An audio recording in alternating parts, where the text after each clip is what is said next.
Welcome to Portland Film Beat. I'm Dave Poland, and my guest tonight is Kelly Baker, the author of The Angry Filmmaker's Survival Guide, Part 1 and Part 2. Kelly, tell us a little bit about yourself, how you got started in filmmaking. I'm from Portland originally. I grew up over in Northwest. And I ended up I was lucky enough I got into USC's film program. So I moved to Los Angeles and got both my bachelor's degree and master's degree in film production from USC. And then I came back up here and ended up going to work for Will Vinton, the clay animator. And I was, I was the co-editor and did all the sound cutting on The Adventures of Mark Twain. Okay, good. And while I was working on that is when I met Gus Van Sant. And he and I became pals, and I was the sound designer on 7 of his movies. Nice. Very nice. But so that's basically how I started. I did go to film school. Okay, good. Tell us about the new model of filmmaking. The new model of independent filmmaking is something we've been talking about for a couple of years. Independent filmmaking has changed so much in the last few years. Even if you look at what was happening 5 years ago or 10 years ago, it's totally different now. And with the advent of things like Kickstarter and Indiegogo, what you have to do now as a filmmaker, and this is something that I teach in workshops, is you need to go out and raise your own money, but you need to do it at a reasonable level. Nobody's going to give us $1 million or $2 million, especially here in Portland. But you raise a reasonable amount of money, then you make your film. And what's happening now is distribution is really shut down once again for independents unless you have a famous Hollywood star attached. And I know about this firsthand because of the features that I've done. But if you don't have that big star, most of the time distributors are not going to pick you up. And so we have to learn now how to distribute our own films, how to get our own films out there, how to hit various markets. You don't necessarily want to go theatrical because there's really not a lot of money in that. You know, you do a big splash in your hometown, but then how do you use the internet? How do you use cable? How do you use all these other things that are out there now? And so that's really what the independent film, the new model is, keeping control of your work and yet getting it out there for a large audience. Okay, yeah. How many films have you made yourself, shorts and feature? I've written and directed 8 shorts, 3 full-length features. I'm not even sure how many documentaries, and a lot of documentaries. Yeah. I also used to direct corporate films and commercials and music videos, which I rarely do anymore. So what was the most difficult time you had as an independent filmmaker? You know, I think every day is a difficult time. Just trying to get a film off the ground, trying to raise the money and stuff is always difficult. It's rewarding, but if you're asking was there a particular day on the set, my response is always, I love being on the set, even if there's a huge disaster. Yeah. I'm good. One day on the set is better than 1,000. Wait, one day on the set is better than 1,000. One bad day on the set is better than 100 pretty good days in corporate office. Oh, big time. But so it's, there's been problems, various things. I mean, people not showing up, or, when I was doing documentaries, I've been threatened. A lot of those things. And you just kind of take it with a grain of salt. I mean, I've shot in jails, I've shot in prisons, I've shot down in a lot of ghettos and other, cities around the country, and those can be kind of scary. But ultimately, I don't know if there's anything that's that. Everything that I've ever encountered, I've always been able to, get through. Okay. So. You mentioned Gus Van Sant. Yeah. You've worked with Gus quite a bit. Yeah. Have there been any other famous directors you've worked with? I did sound design for Todd Haynes on a picture called Far From Heaven. I remember the film. You did that. I didn't know that. Yeah, I did that one. I've worked as a sound designer on a lot of other films that I think are good films that are probably filmmakers you haven't heard of or most people haven't heard of. Okay. But I think those are the 2 marquee names. What actor would you like to work with and why? Oh, man. Just one? Well, you can name a couple. This is an open forum. Good. I don't want to make anybody mad if they're watching. Okay. When I worked on Good Will Hunting, I was so wowed by Matt Damon. Okay. An amazing guy, an amazing actor, and a really nice guy. I mean, he would be fantastic to work with. Okay. I've always been a fan of Tom Hulce, who we rarely get to see anymore. Yeah, rarely, yeah. But I think he's a magnificent actor, and I think it would be a challenge, and it'd be wonderful to work with someone like him. Okay. What is your favorite part of filmmaking? All of it. Okay. I mean, that's, it's when I'm sitting there, and I always talk to people about, my methods and stuff, I'm all by myself when I'm writing, and as well. So that can be a year and a half. But, you're just sitting there and you're writing and you're working. And, I enjoy that, but I get so lonely that by the time it's time to go out and cast and be on the set, and you're surrounded by all these people, and it's fantastic, and you're having a great time, even though, there's problems or there's issues. But I love that part. And then I'm so sick and tired of people by the time I'm finished shooting that I want to go back into the editing room and hide out and, edit the movie and then do the sound and mix it and all that other stuff. And by that time I'm finished with the sound and everything, I'm so tired of being by myself that now I get to take the film out and distribute it. So there's really no bad part of the film business for me. I mean, I truly love it all. You offer workshops for the new model of independent filmmaking? Making the extreme no-budget film. Now that your film has been rejected, self-distribution, which you talked about, it's the dialogue stupid. Sound design on independent films, pre-production on extremely low-budget films, features, learn your craft, making short film. So, how long is each one of these workshops? Are they day-long, or are they all combined into a one-day or a weekend event? No, I couldn't do them all in one day. They're all anywhere from 3 hours to a full day with those. And I teach most of those workshops across the country. Okay. But what I tried to do was take things that, I go to a lot of film festivals, I see a lot of films, and I always like to say that, there's nothing worse than seeing mistakes in a film that could have been fixed, prevented. And so I set up these workshops as things that I saw as problems. Okay. And so because when it comes to sound recording and sound work, it is the dialogue stupid. It's the most important thing out there, and yet a lot of people don't take the time to record it right, and they have problems with things in the backgrounds. And so that workshop grew out of not being able to understand a lot of dialogue in movies. Right. And so I go through ways to record dialogue, what to look for. If you have problems, that we have some fixes, we have some things that we can do. Right. Sometimes I'm a big believer in, from experience, don't have dialogue or don't have sound problems to begin with if you can help it. Right, but even on the big movies that I've done, the big Hollywood films, you run across sound problems. I mean, even the big guys make mistakes, but we figured out ways to fix those things or to minimize them. And so I like to turn other filmmakers on to that sort of stuff. Good. And so, like I said, each one of the workshops, I think there's 7 workshops that I teach. They all have to do with a problem that I see that a lot of filmmakers neglect or don't think about. And so that's how those grew out. If someone in the viewing audience would like to get a hold of you about holding a workshop, can they do that? Can we bring up the website, I think, Ellery? Ellery will get that up there for us in a second. Yeah.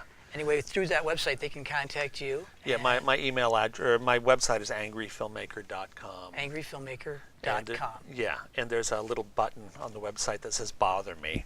And so Bother you? Okay. Yeah, and it's "Bother Me" at angryfilmmaker.com. Okay, good. If people are interested, in having me do a workshop, I should warn people that I do charge for the workshops. Okay. But on your website, you list the 7 deadly sins of filmmaking. And from our brief conversation, I think there's many more than that. How many do you have now? We've gotten up to 28. Okay. And that started with my We don't friend. even have time to talk about those today, do we? Maybe we can do a couple. Okay. But my friend Will Akers, who you're familiar with, who wrote the book, Your Screenplay Sucks.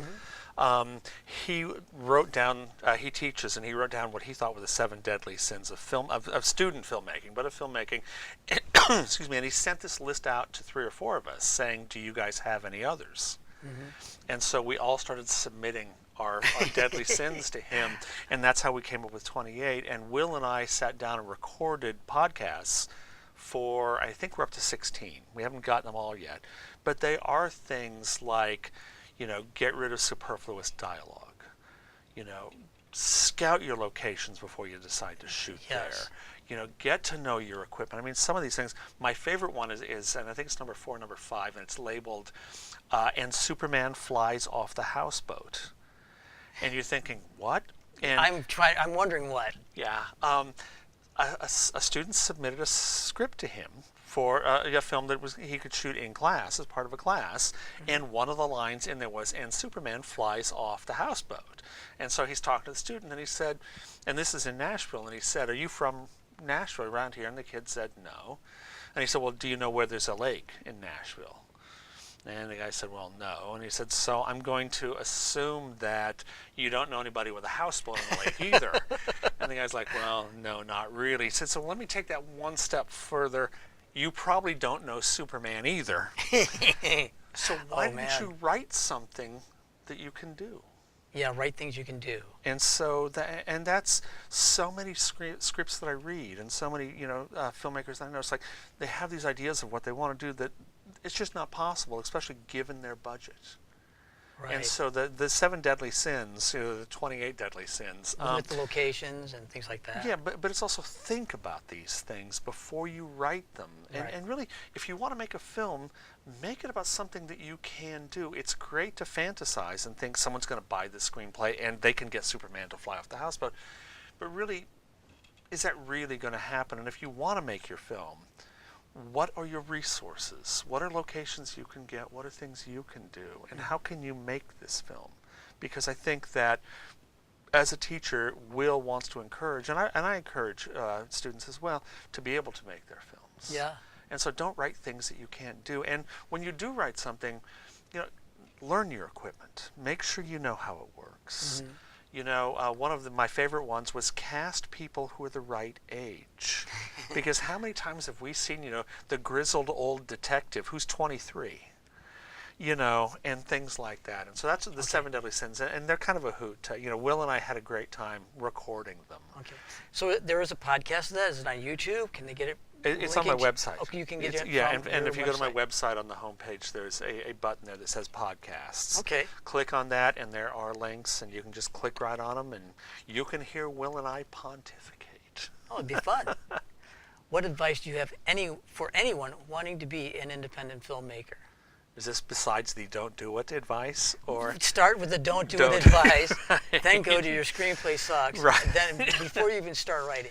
The whole thing is, if you really, really want to be a filmmaker, if you have stories to tell them, and don't let anybody talk you out of it. I mean, I grew up in a working class area, back when I grew up, and when I said I'm going to go to LA and make films, I can't tell you how many people said, there's no way you can do that. You can't do that. Mm-hmm. Come on. And I did it. And so if you really, really want to make films, don't let people talk you out of it, but really learn the craft. Watch, classic films. Correct. Read some books. If you can take some film classes, that's going to put you ahead of the game. Absolutely. People say, I can do it by myself. You can. But why reinvent the wheel?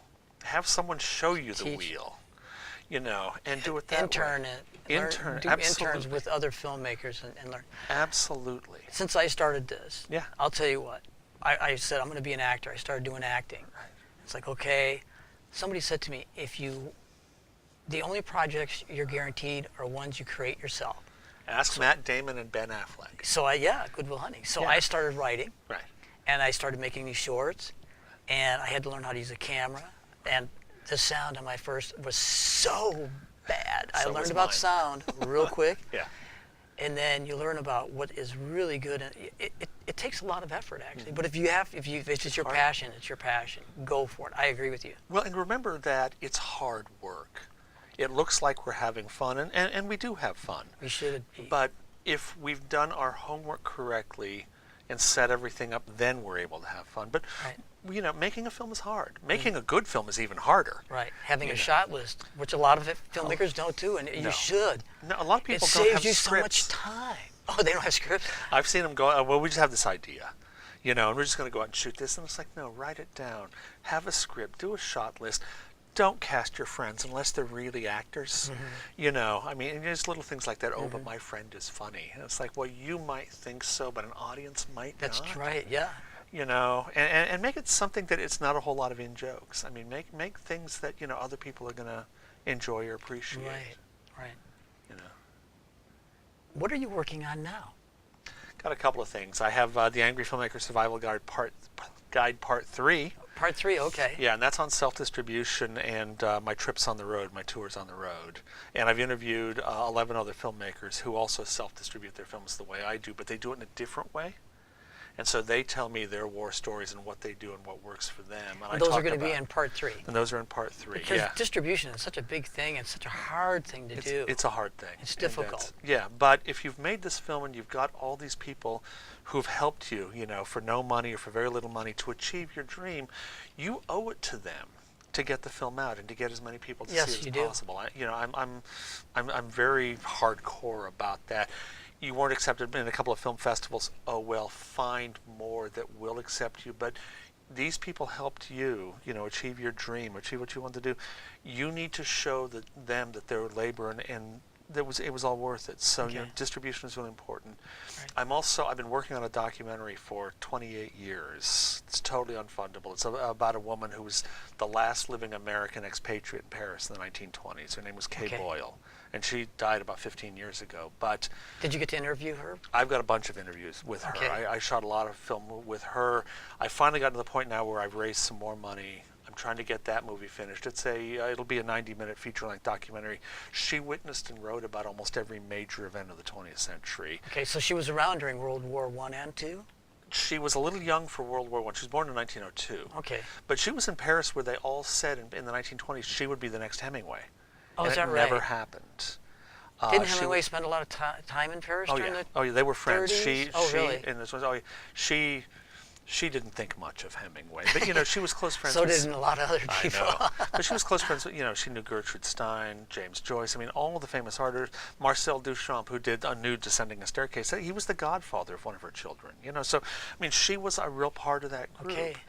So I'm making this film, about her, and I'm writing a companion book that goes with it because.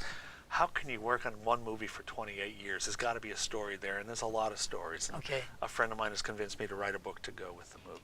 So are you going to have the movie and book come out at the same time, or are they going to be staggered?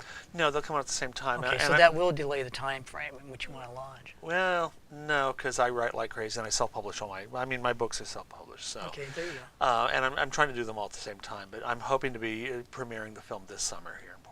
With the book. Nice, like at the Hollywood Theater or something like that. Well, we'll see, but hopefully in Portland. Good. Hopefully. Yeah. The Hollywood's a great theater. It's a great theater. I premiered. No, I didn't premiere there. It's a great theater. It's a great theater. I've shown my work there. I like those guys a lot. What do you think makes a good film? Story. It's really all about the story. If it's a story that's interesting, that engages people, then we want to see it. The next thing for me is acting.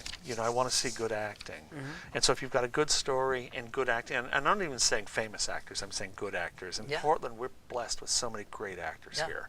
There's so much good theater, and I like to see a lot of theater. But if you've got a good story and good acting, you're halfway there. I mean, so that's really, those are the two things that are most important. Number 3, I have to say, is sound, because, once again, the moment someone in the theater looks to their neighbor and says, "What did she say?" You're done. Right. You've lost them. You can have the prettiest pictures. Right. But if they don't understand what's going on, Well, I heard someone say that you can have really good picture, really good quality film with perfect lighting and everything, and bad sound, and people with a great story and bad sound, and they won't watch it. Right. But if you have okay film, a great story and good sound, they'll still watch it.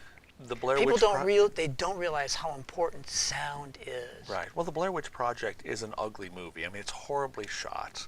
It's so bouncy. I mean, it doesn't look good, but you can understand everything that's going on, and that film made $150 million. What did it cost, $10,000 to make?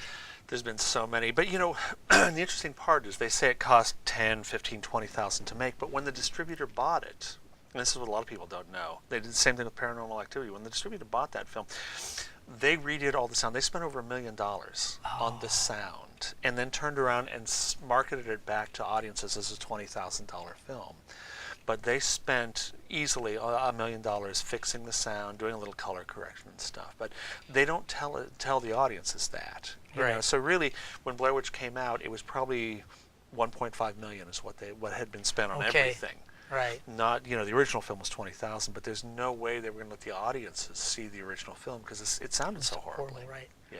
Well, the distributor did a really smart thing. Look at Very smart. the return on the investment that they got. Absolutely. And like I said, Paranormal Activity, there's a lot of films that, I always tell people, be suspicious. If you're going to go see a film that comes from a major distributor and they say it only costs $20,000 or $30,000, the odds are the distributor has sunk a ton of their own money into it to fix it. Probably, yeah. With all of the inexpensive equipment, has it made filmmaking easier or more accessible for others? It's more accessible. I don't know if it's easier. And part of it is, I love the fact that it's accessible and we have this inexpensive equipment. But you still have to learn your craft. Yes. You still have to learn how to tell a story. Right. And what I see is a lot of films that technically look really good, but the acting isn't very good or the story isn't very good. So we have a whole lot of people Sometimes right now. they're edited poorly too. Right. And so we have a lot of people who are learning how to do something technically, but they don't get the art part, the craft part of it, which is the storytelling. Right. So I welcome the fact that we have all this inexpensive equipment and so many more people can do this, but they need to learn how to tell a story. Right. And I think that then things will Right. change and things will get better. See, I look at filmmaking as there's a lot of crafts people who have crafts. Right. Actors, they call them artists. I think they have a craft. Big time. Directors have a craft. Writers have a craft. Right. The finished product is the art. Right. And that's just the way I look at it. A lot of actors want to say, I'm an artist, but it's a craft. And they can be artists, but they are practicing a craft. Correct. You know, Okay, absolutely. yeah. And my whole thing with all of that stuff, though, too, is people forget it's a craft. And, in any craft, hopefully, the more you do it, the better you get. So the more you act. That's why I love to go see theater, because you see so many good actors in the theater in this town. And you've got to know 90 minutes of dialogue, and there are no mistakes. Well, if you Right. make a mistake, I've been on You stage just got to keep where going. everybody just keeps going. Right.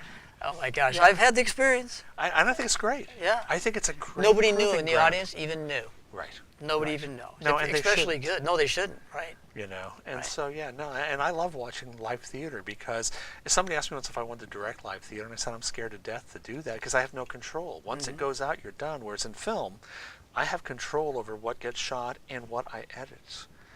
And You in bet. theater, my hats are off to theater. The hat is off to theater actors and theater directors. I mean, they have much more guts than I do. Yeah.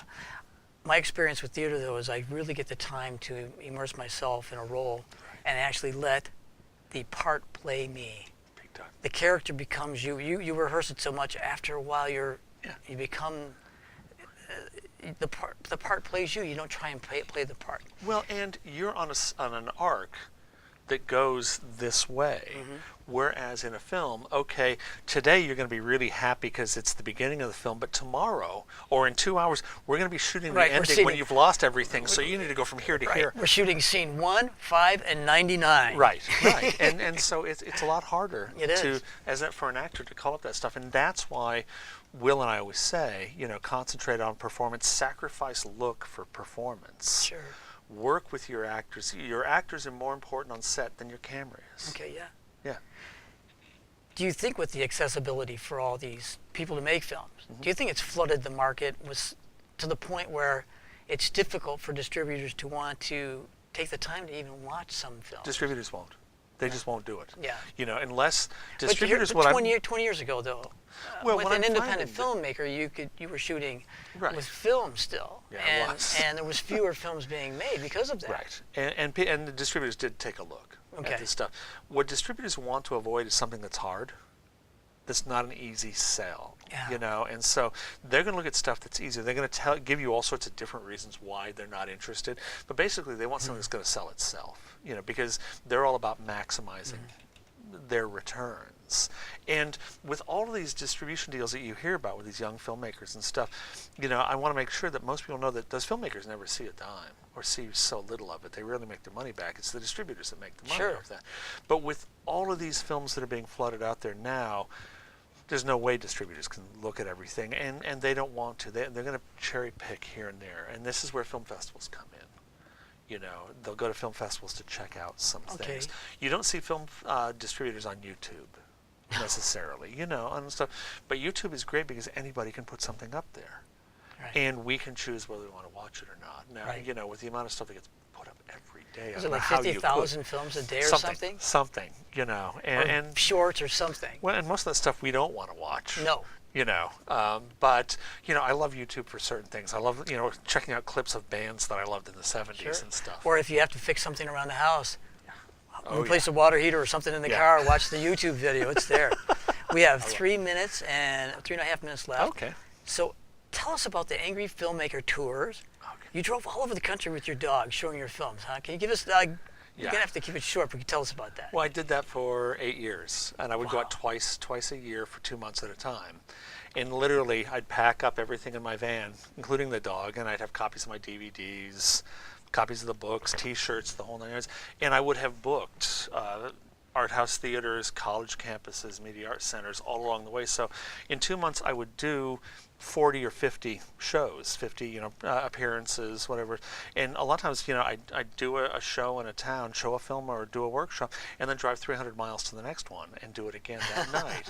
And so you become a little road crazy. Right. But my dog was my traveling companion, Well, at least Moses. you had your dog there. Yeah, and so he was They're great always companions, oh, man. it was perfect. But I found out which hotels will let you have a dog and which one won't. Okay. But it was a great thing to build an audience for my work because distributors were not interested, Right. but audiences were. And You must so have I a would go. giant email list.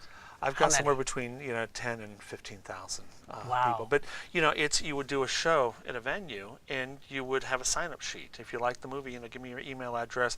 I promise you, I won't spam you. I promise you, I won't. You know, and I respect the list. And so if I have something new coming out, I can send it out to people, and they will respond, or they'll say, "When are you coming back?" I mean, I booked a Europe tour once through MySpace when MySpace was the big deal. I Right. did all my bookings through MySpace, and I was over in Europe in the UK for 3 weeks. Is that right? Yeah. So how do you get money for your films? Do you use Kickstarter, Indiegogo? I beg, I borrow. I don't because I have such a following. I do all of my fundraising through my own website, angryfilmmaker.com. And people will donate there to me. A lot of filmmakers starting out are doing, and I started, doing this kind of stuff in 1987, 86. Okay. But I think Kickstarter and Indiegogo are great things for other filmmakers. They've been around like 5 years. Not even. Yeah. But they take a percentage, and they're getting your email list, and that's one of the reasons why I don't like to use them, is because they want I that heard that information. Indiegogo actually, Kickstarter you have to meet your Right. budget or it all goes back. Right. Indiegogo I've heard actually, And they're the first. They were before they Kickstarter. keep a big chunk of that change. They both do. Kickstarter keeps a big chunk too. Oh really? Oh yeah, they both take. I heard, and I think it's I heard 10%. Kickstarter gives back, where Indiegogo will keep a big chunk even if you don't make your. Oh your, no! With Indiegogo, you get if you don't make your amount. I'm trying to raise $20,000. With Indiegogo, if you only raise 10, you get that 10. Yeah. They don't keep it.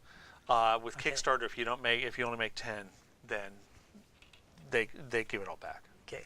Anyway, we're starting to run out of time here. I want to thank Kelly Baker for showing up and talking to us about independent filmmaking. He's been around, he's done a lot. If you need to contact him, please look at the angryfilmmaker.com, angryfilmmaker.com. Yeah, Angry Filmmaker. And you'll find a lot of interesting things on his website. I want to thank Kelly again for being here. I want to thank Ellery Nelson, my director. I want to thank my wife, Carol. She's my producer. Thank you for visiting us here on Portland Film Beat.